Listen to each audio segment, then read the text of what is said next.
This is Howard Green. I'm with the National Organization on Disability, and we're here today with Stan Martz, who's with the Kroger Company. And so, Stan, we appreciate you doing the interview, and could you give us a little bit of information about yourself and about Kroger?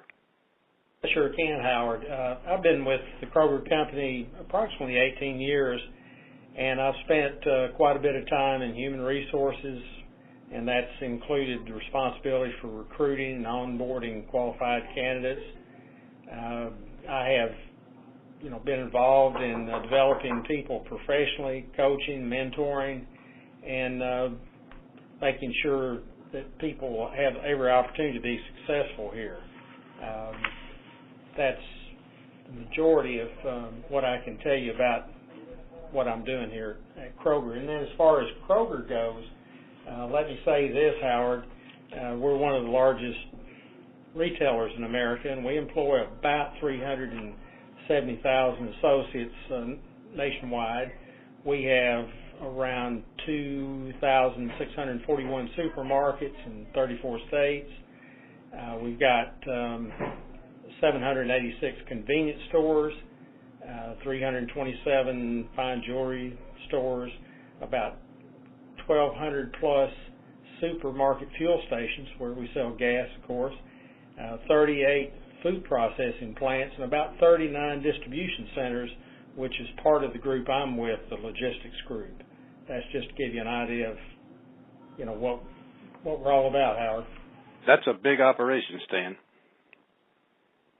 I know that Kroger has a history of hiring people with disabilities and over the years in the retail side, and I know you're with distribution and they're beginning to do this. So I'd like to kind of find out from you what your experience has been with kind of rolling this initiative out with Kroger and your distribution center. And do you see it being any different than what you've done in the past, just hiring people in general, or is it different? And are you doing different practices? Or just kind of share a little bit more about what you're doing with your disability initiative. Howard, we don't see any real differences. The folks that come apply here, whether they have disabilities or they don't, they have to go through the same application process.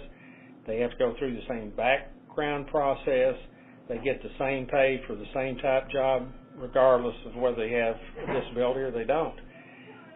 What I can tell you that could be a little different is sometimes you will notice that a person has a particular disability, but rarely will they let you feel sorry for them. They're usually quite confident, it's been my experience. And the only other thing I could tell you that might be a little different would be they could have somebody with a disability could have someone with them to help interpret. It could be somebody that's hearing impaired.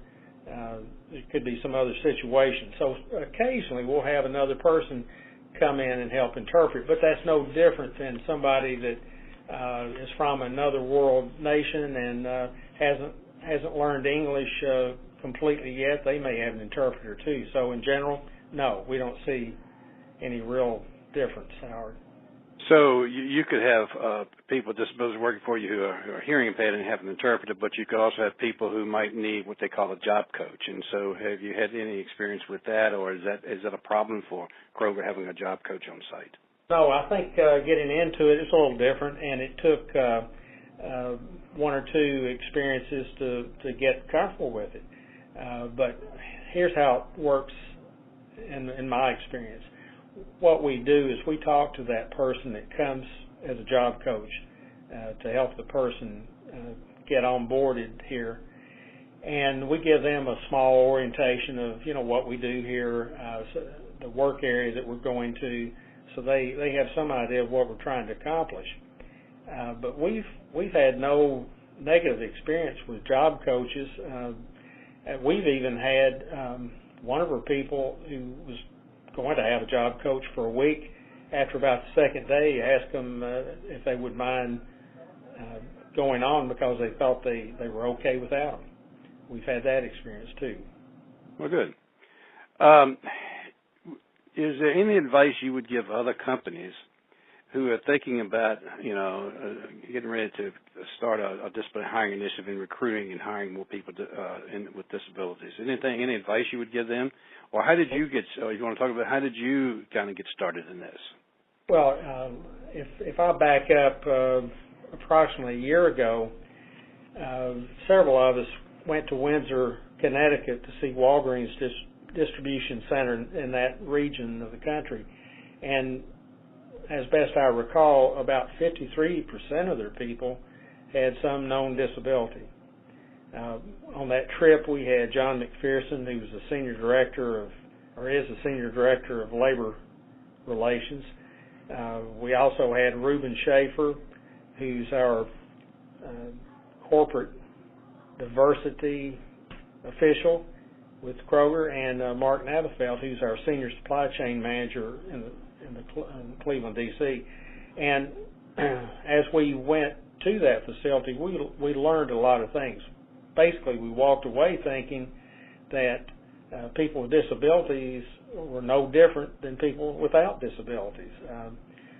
Some minor things, but we found, I think, some encouraging things when we went there. We learned that in general, this was Walgreens' experience, they had greater retention. The folks that they had there were, without question, they were very willing to work with other associates.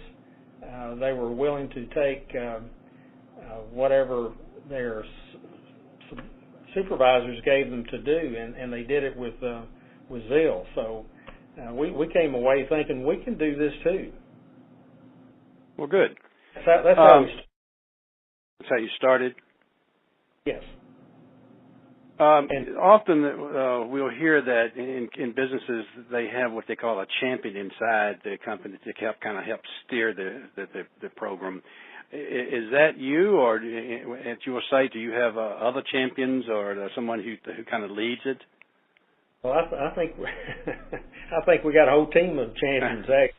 Actually, Cherie Burke, who works with me, I would definitely consider her a champion.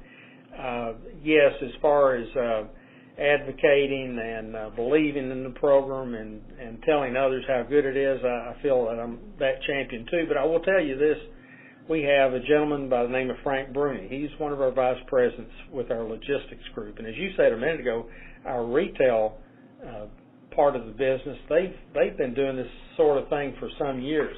But in our logistics group, we never have. Frank Bruni was an advocate of this some time ago, and he was one of the people that helped arrange for the trip to Walgreens in Connecticut, so I'll give him a lot of credit too. But I would humbly accept that honor as being one of the champions, but I think there are many of us. Well, good. I mean, it's good to have not just one, but a lot of people in the organization who are championing things like this. Another question would be, I'm sure in order to get a good pipeline of people there, you rely on outside resources and outside agencies. Can you talk a little bit about, people you're working with and what the expectations you have of them to bring you talent? I'd have to mention David Fields. He's with the University of Tennessee, and he's with a group called Corporate Connections.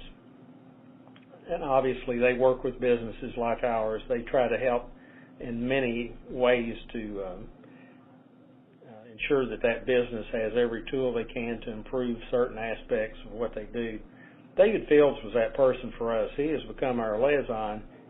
And what David does for us is he helps with, for instance, the Tennessee Vocational Rehabilitation. He works with them as they're finding people that can come to work for us. The Signal Center, Life Bridges.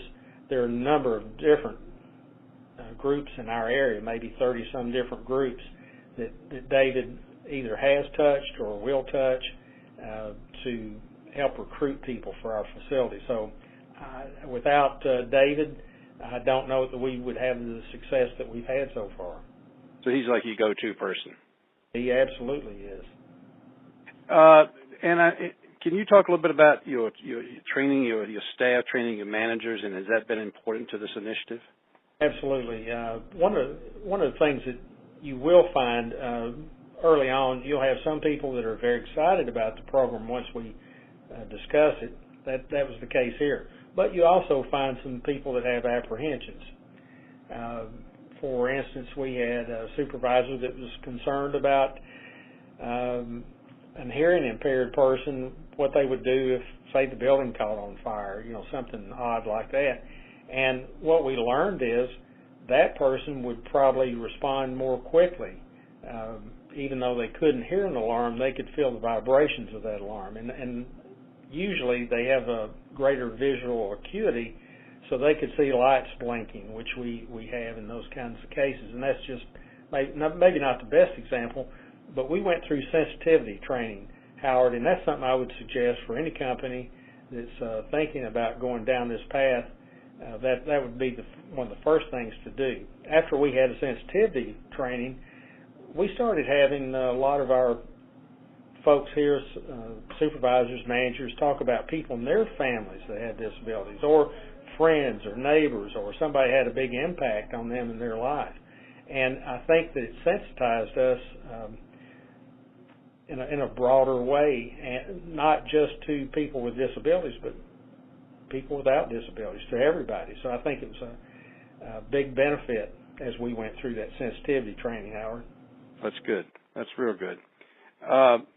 One other question would be, I know you're going to probably have a lot of good success stories, and I'm sure you've had some already. Is there one you'd like to share with folks about maybe it's been a success or it looks like it's going to be a success for you? Someone you hired and they seem to be doing well? Let me share this with you. First of all, we're still in our infancy as we go down this road, but a few months back we had a trial run with a lady named Kobe Stamper. Amazing lady. She's one of those kind of people that's very contagious, and you get around her and you want to share her excitement. She makes you feel good about being around her, and she won't accept you not talking to her, even though she has a bit of a problem in talking. But and I'll share a little more in just a minute. But Kobe was one of those people that convinced the other people in her work area and the supervisors, and even people outside the work area, that folks with disabilities, could be a wonderful thing. And so people have been attracted to her as you would a magnet. And she's made a lot of friends here, and of course she does a great job, wonderful productivity. But the biggest thing is she shares with other people. And there have been a few instances where she's asked for one of the managers or supervisors to come by. She wanted to talk to them. We have an open door policy, and she would get them to learn to sign, or they'd write notes. And she gets people engaged, and before you know it, you're right in there with her. But that one lady has made a huge difference here. She's been a real ambassador for you. She is. And let me add this while we're talking about Kobe Stamper. Two things, actually. One is she's become a recruiter for us. She's recruited another lady who happens to be hearing impaired too, Shelley Huey. And Shelley has come to work for us. And so that's the kind of power that this lady possesses. She believes in what she does. She believes in what we do. And the people around her get caught up in that enthusiasm. And it's just dynamic to watch. We also are nominating her for Employee of the Year in a particular group that's going to be meeting in Chattanooga in October. So she's looking forward to October here with us. And that's a commitment on her part. So we're really excited about that. But I will go on just a minute, tell you, we've got another fellow that's come to work with us, Lloyd Varnell. And interesting thing about Lloyd is, of course, when we talked about having a job here, he was telling me about all the things that he could do in his life that he put on hold for some time, and that is really exciting. And we needed somebody to go to third shift. And he said, if nobody else would go to the night shift, I'll do that. And that's the kind of thing that I'm telling you, Howard, is we're discovering some wonderful opportunities as we bring more and more of these folks in. Again, we've really just started in July But I think we have about 6 folks now, and while that may not sound like a big number, it's growing every day. And I can see it balloon up here in the next few months. Well, that sounds wonderful, Stan.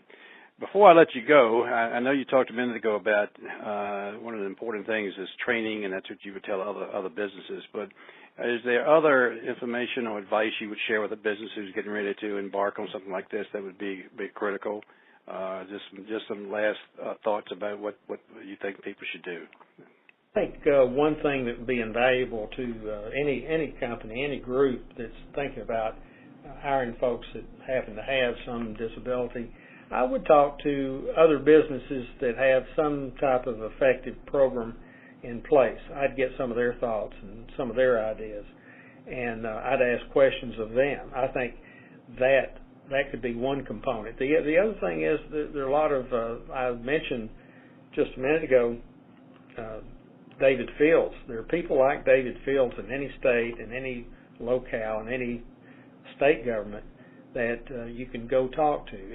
You may have a vocational rehabilitation center somewhere, even in your town. Those folks can be a great resource to give you some true insight as to what you could expect.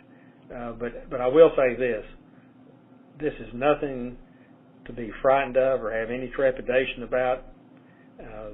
This thing will make you feel better about yourself as much as you're feeling you're helping other people. So I just can't say enough good things about what's happened to us since we got started, Howard.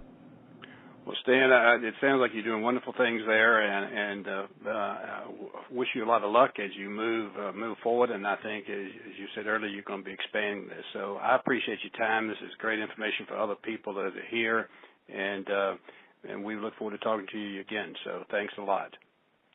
My pleasure, Howard. We'll talk to you soon.